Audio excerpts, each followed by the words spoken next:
January hath 31 days.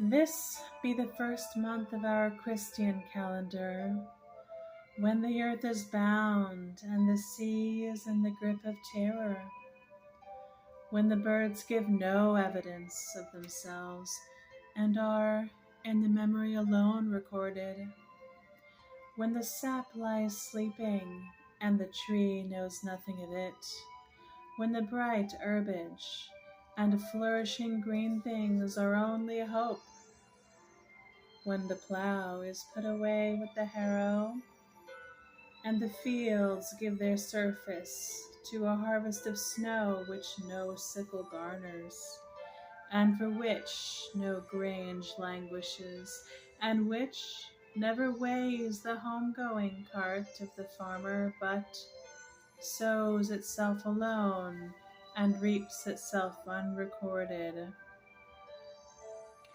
Now it is in this month as it is with Mother Earth, so it will appear it is with all things of nature, and most especially women.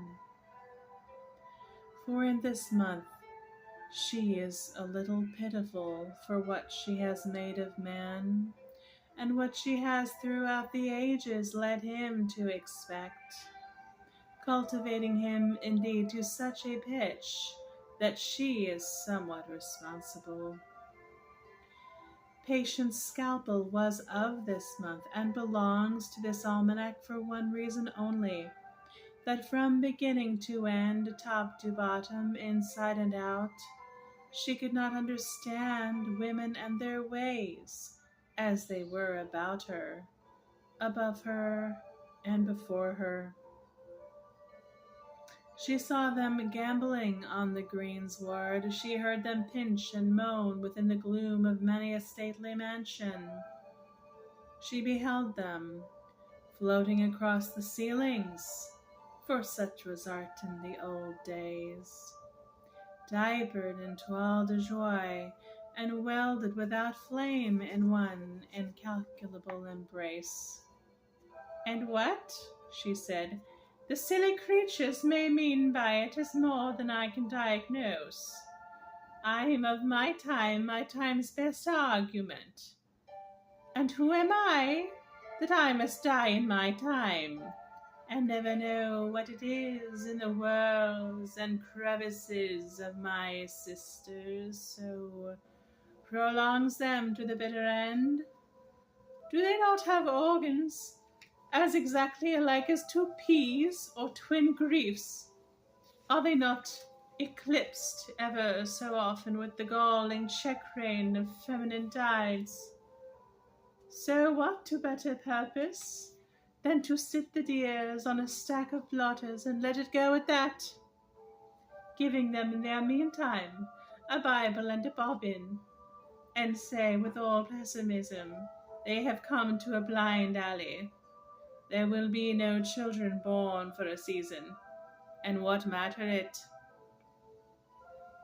Thus her voice was heard throughout the year, as cutting in its derision as a surgical instrument.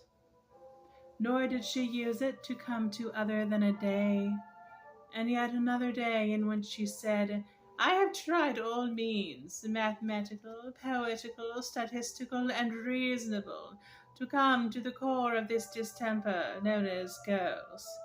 Girls, and nowhere can find where a woman got the account that makes her such a deft worker at this single beatitude.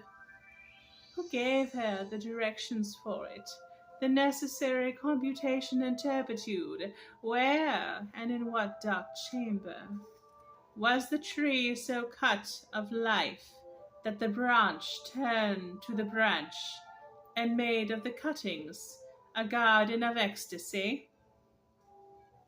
Merry laughter rose about her, as doll Furious was seen in ample dimity, sprigged with apple blossom, footing it fleetly, after the proportionless persuasions of Senorita Fly-about, one of buzzing much to roam.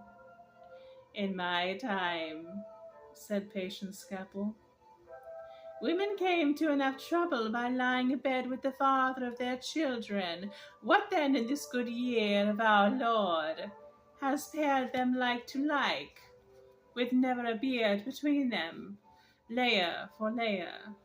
Were one to unpack them to the very ticking, methinks, she mused, her starry eyes aloft, where a peewit was yet content to mate it hot among the branches, making for himself a covey in the olden formula.